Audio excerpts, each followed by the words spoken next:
The real problem, and hear me when I say this, the real problem is not what was going on in that moment. The real problem was not them worshiping the golden calf, although that is certainly an issue.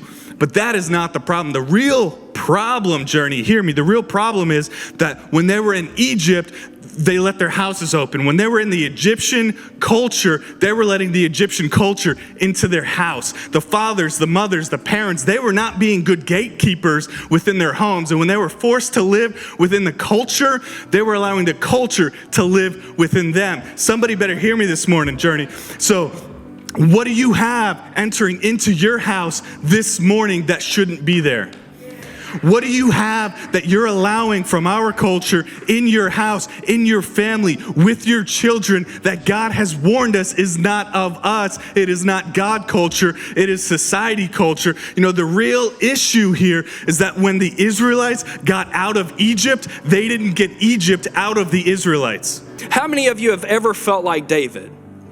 How many of you have ever felt silenced in your family? How many of you have ever felt pushed to the background? How many of you have felt like you weren't included? How many of you have ever felt like you did not have a place in your family and that you simply did not belong?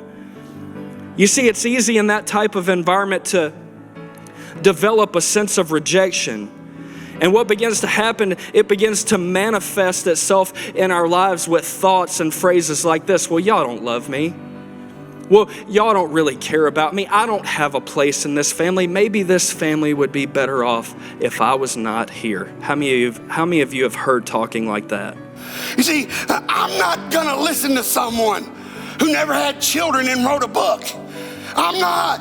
I'm going to look at the author of the family, which is God's word. He started the family, so he has the guidance and direction for the family. So I'm going to look to God on how to guide my family and how to help families to go forward and move forward. You need to learn to plug. Your children may be rebellious. And they may have a rebellious life, and they may go down the wrong path. But you put enough blood on them. You pray for them. Make intercession on their behalf. There's no hellhole that can keep them down. Nothing can keep them down.